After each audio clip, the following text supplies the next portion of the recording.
episode of Strategic Dialogue in association with USI. I'm Gaurie Dwivedi, and today we will be doing a bit of crystal ball gazing ahead of India at 75. 2 years from now, as we will be celebrating our 75th anniversary of freedom, we need to, of course, address issues both internally as well as on the external environment front as well. Economic factor, of course, also needs to be dealt with. How we do it, the roadmap ahead of India at 75 is the key conversation I'm having with a very esteemed panel.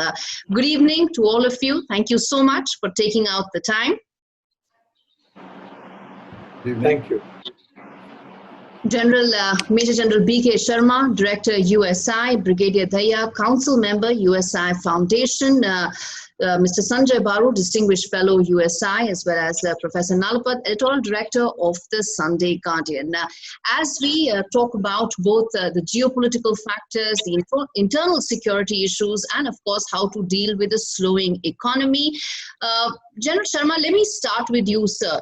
First things first, we are talking about a very aggressive China in our neighborhood.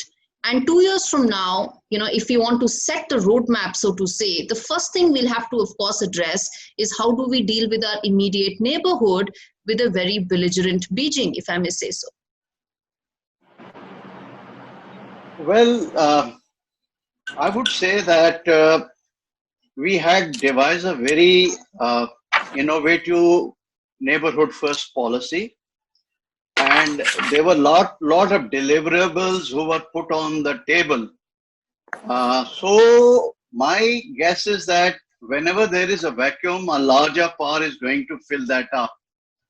And much of what is happening in our neighborhood, of course, South Asia figures out very prominently in China's overall strategic calculus, because it is through South Asia that it can combine the continental part of its Belt and Road Initiative with the maritime part.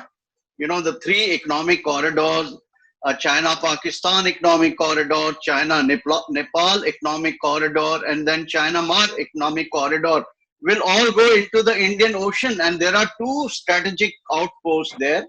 One is Kaikfu, Bay of Bengal, and second is Gwadar. These are strategically very important.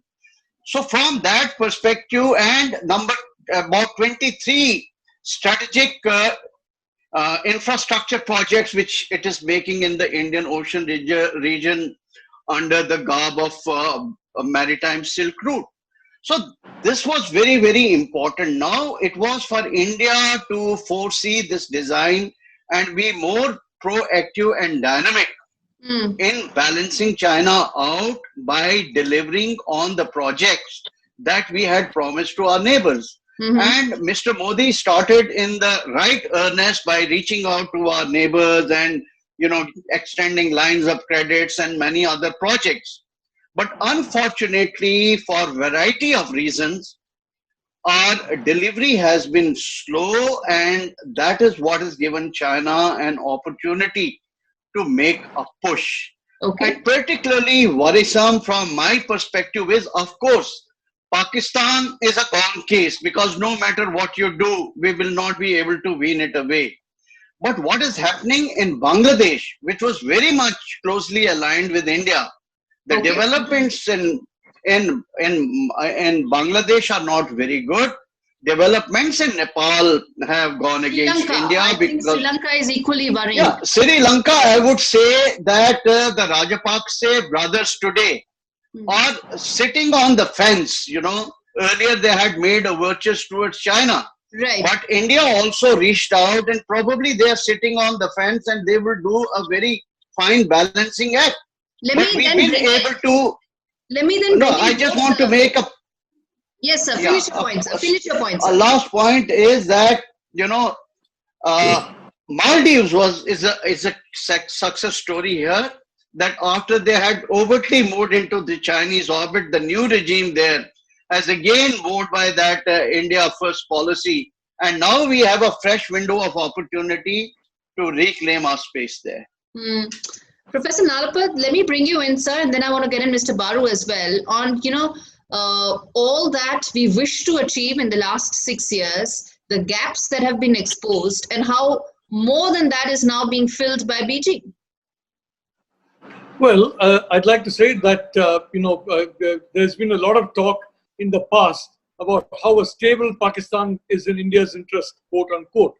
Well, I've always felt that any Pakistan in the control of the army, which since Ziaul Haq was a Wahhabized force, is bad news for India. And frankly, a growing China is definitely bad news for India. So, that there are those who will say that if China grows, the Indian economy will grow, other economies will grow. But the reality is, for India, a growing China is not good news. And the good news that we have now is the delinking of supply chains from China, because India is the obvious destination, given some changes in policies for that. Now, I just want to say, Gaurie, that the Chinese have done very well for themselves by grabbing every single opportunity that is available, by creating opportunities where that has not been available. And frankly, we have distinguished ourselves, especially in the 1950s and 60s, and in those 2 decades, by essentially turning our backs on opportunities. I mean, you had, for example, a situation in which today Nepal or Balochistan could have been, in a sense, part of India. India could have been a permanent member of the UNSC. India could have been very much in the front rank of nuclear powers. Yes. All these opportunities were frankly ignored by India, essentially because of this belief that India is there to make a sacrifice for the whole world. Now, I think, Gaurie, it's ingrained in our psyche that sacrifice is a great thing. The more you sacrifice, the more you suffer, the better you are. I'm sorry, the Chinese have not agreed with you. They don't believe in sacrifice. They don't believe in suffering. They want a good life. And I think, from what I've seen, the young generation in India, which has got more young people than any other country in the world, certainly more than China, also have the same view. So the point is, Gaurie, the opportunities that we have, we should not ignore them anymore. And the Indo-Pacific is one opportunity. And very importantly, this delinking of supply chains from China is another mega opportunity that we have to grab. I'm going to come to that supply chain in just a bit, because it's linked to the larger issue of the economic revival. But Mr. Baru, the Indo-Pacific issue that Professor Nalapat raised, and that's really one of the key issues, right? That, we cannot afford to sit on the fence anymore. We can turn around and say that we are not a claimant in the region, but the fact is that at some point of time, it will force us to take sides very clearly.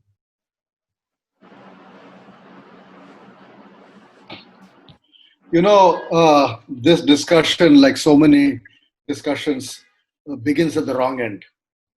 Our problems are not outside India. Our opportunities are not outside India. To talk about China, to talk about Indo-Pacific, to talk about even our neighborhood, without first talking about what is happening in this country, I think is the wrong way of actually focusing on the challenge of this country faces. Your focus is on India at 75. Which is 2 years away. All the economic analysis that I have seen in the recent past suggest that 2 years from now, we will barely remain around $3 trillion, given the fact that this year the economy has shrunk probably by about 8%, and we will be recovering from that shrinking over the next 2 years. China is already 5 times as large as India. We are in 2 different games. Let us ask the question, what will it take India to matter in international affairs? What will it take India to be reckoned with globally? The answer is at home. If we sustain economic growth, then only, you look outside and see what are the opportunities. I mean, you look at you asked me about Indo-Pacific. You look at a simple policy dilemma we have been dealing with, which is whether we should be members of the Regional Comprehensive Economic Partnership Agreement or not. RCEP covers the Indo-Pacific. Yes. The geographical space of RCEP and the geographical space of Indo-Pacific is the same. And yet we are not prepared to join RCEP because of our inadequacies, because we don't see ourselves adequately competitive, and the areas in which we are competitive, other countries are not interested in engaging with us. So let me begin and end by saying that our challenge is at home. It has been at home for a long time. There is no point in going into prehistory. Let me end by saying one thing, that between the year 1991 and 2015, for what, 25 years, the so-called India story was based on the simple numbers that India's economic growth rate was increasing from an average of about 3.5 in 50 to 80, 5.5 from 80 to 2000, 7.5 from 2000 to 2015. Unless we return to that trajectory, we are now way below that trajectory. I have been talking to economists in the government. They tell me that for the next 5 years, we should expect an average rate of growth of 6%. That's the optimistic view. The pessimistic view is the next 5 years, it will be about 4%. So that's the range in which we are looking at. So unless you return to this trajectory, this 3.5, 5.5, 7.5, that was a trajectory we were on. You return to that, then worry about, the world, Indo-Pacific, UN Security Council, all this the stuff that international relations chaps speak about. I'm an economist. I believe economy is number 1, number 2, and number 10. Only then you go to other issues. Absolutely, sir. I agree with you there as well. And I'm not an economist per se, but yes, definitely, as somebody who studied economy, I couldn't agree more that all might flows from economic might at the end of the day. So if you are strong economically, then the world is forced to sit up and take note. Brigadier Dahiya, then, let me ask you this, that, taking on from the thread where, Mr. Baru said that if you're not going to really prosper in the next couple of years, the logical corollary to that would also be that we're not going to find a lot of money to be able to spend on our defense purchases. The last 3 months, ever since the whole Chinese threat started, the one thing we've been hearing again and again is that what stopped us from really spending on our defense purchases? The fact is we never had that kind of money. Even now we don't have. Do you think that's going to be a recurring problem going forward as well? I think I totally agree with Baru Garu that economy lies at the front and center of all this problem, and our capability development is dependent totally on economy. But having said that, economy cannot be a unidimensional focus of any government or any country. There will be reason why economy is not doing well, or it may take for some time for economy to bounce back, and that the economists would probably know better as to how it will. I would not, as a layman, speak on that. But the fact of the matter is this, that the countries have taken their geopolitical decisions, sometimes have joined wars, even when their economy was in dumps. That's a factor of necessity. If a country has to survive, and if a country has to have a place in the Committee of Nations, then it's not just economy. Economy is important. I'm not denying at all. Economy has to be good, and ultimately economy has to come good. But when the crunch comes, the security of the nation or the prestige of the nation comes before economy. And that is why what Mr. Nalapat says is absolutely right. That here is an opportunity, that there's a decoupling taking place. Now, where is our opportunity in that? Whatever is decoupling taking place, there will be some pain. We'll probably have to reduce our consumption. Consumption as it is reduced to some extent, because of the pandemic. You call it Wuhan virus, you call it China virus, just call it Corona virus.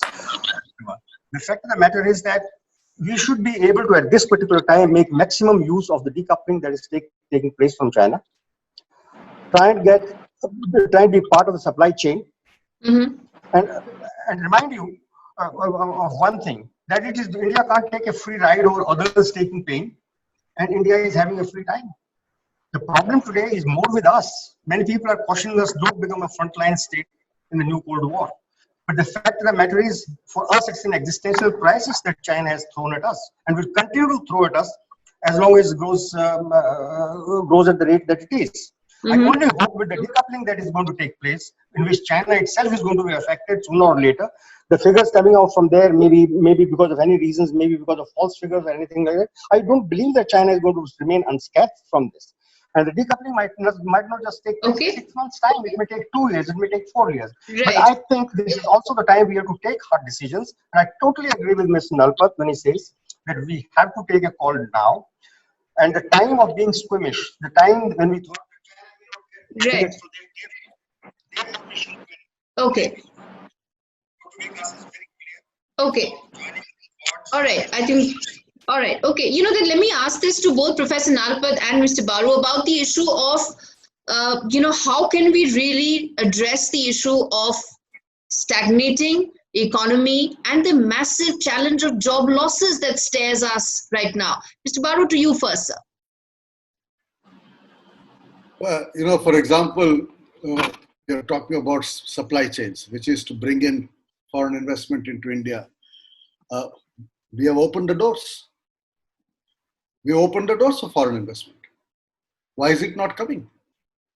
Why is it that we do not have a single new greenfield project on the ground in manufacturing? The share of manufacturing in national income was 16% in 2006 and remains 16% today. There are serious challenges of domestic policy which have to be addressed. The business that is going out of China is going to Vietnam, is going to Indonesia, is going to Malaysia. It's not coming to India yet. It's even going to Bangladesh. Back to the same point, I have no problem saying if there somebody enters your territory, you have to go to war. Fine, but there are economic consequences of that. The impact of the wars in 62 and 65, Indian economy felt for the next 10 years. And people should not forget the hyperinflation of the early 70s after the Bangladesh war, and then the emergency that came as a consequence of the social and political destabilization that happened because of all the adverse consequences of those three wars. So the economy will suffer. And you go back one more step. What is this great opportunity in decoupling that is new? I have not understood. Chinese and Americans are having a problem with each other. What is the opportunity for India that did not exist earlier?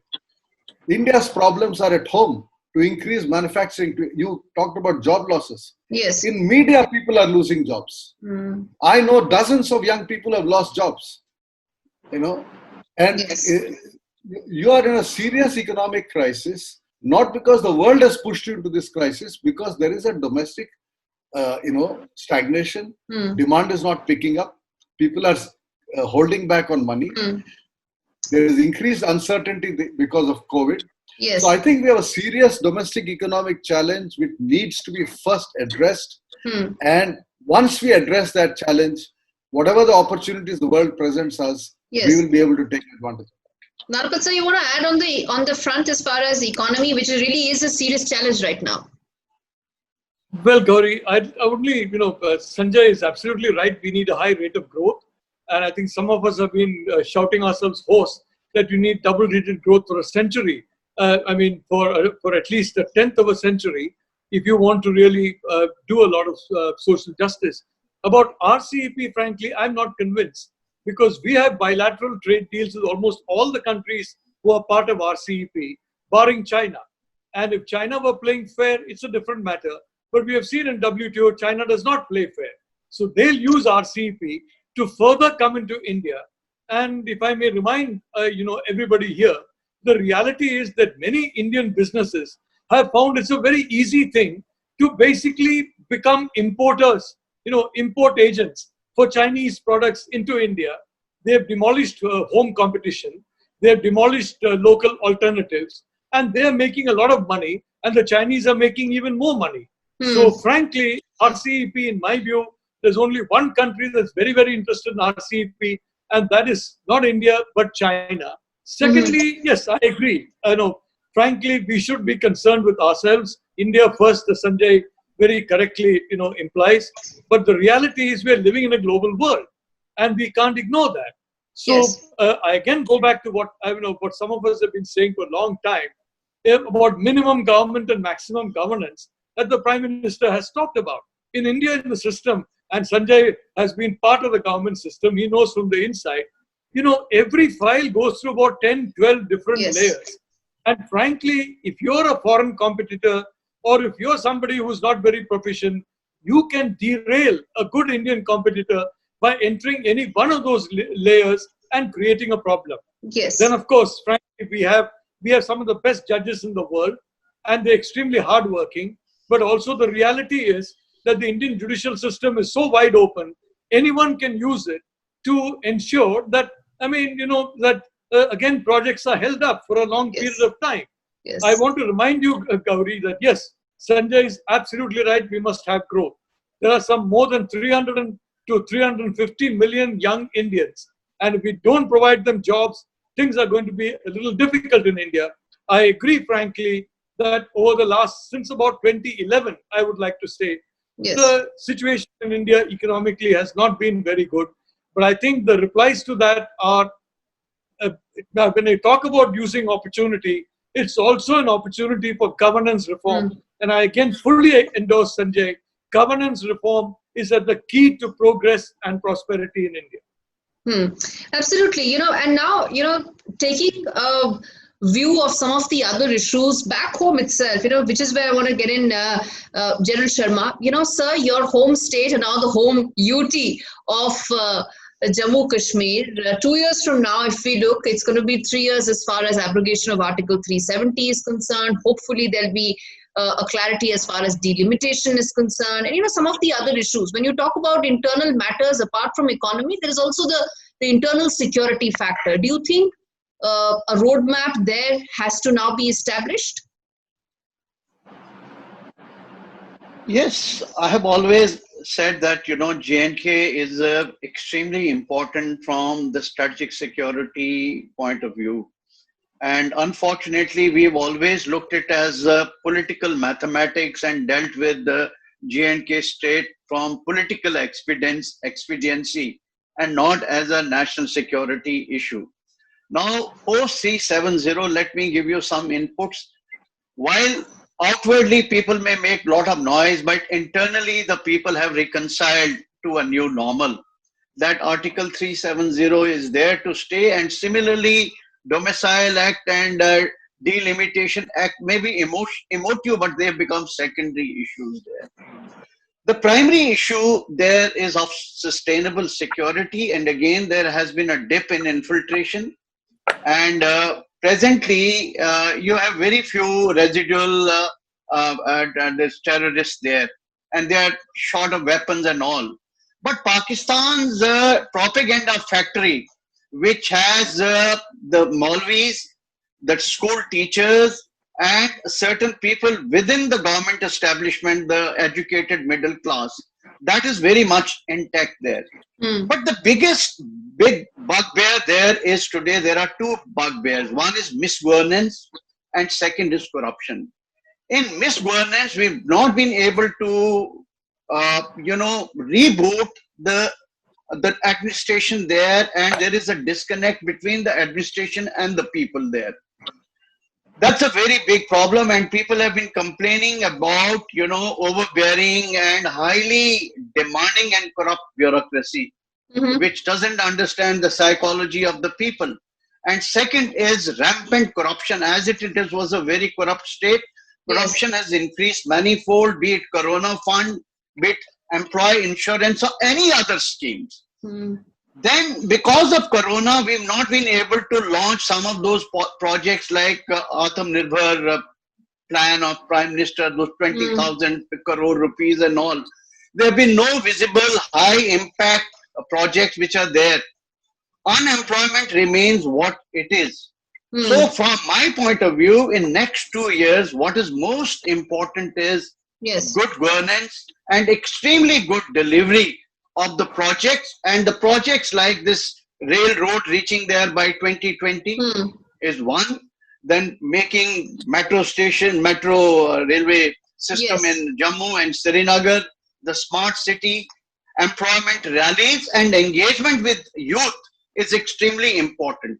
If you categorize the youth there, because I know the state very well, approximately 65% people are still very, very alienated.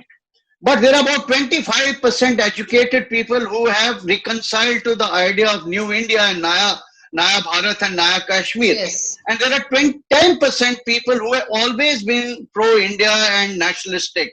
Now we need to reach out to these people and expand this circle, and there is an engagement. In terms of political rebooting, the most important aspiration there is restoration of statehood. But presently, people have lost total faith in the dynastic politics there. And they also are not very happy with the new dispensation that Jammu and Kashmir, apni party. Therefore, some kind of a innovation is required to reboot the political process at the grassroots level. Okay. These are some of the suggestions that I offer.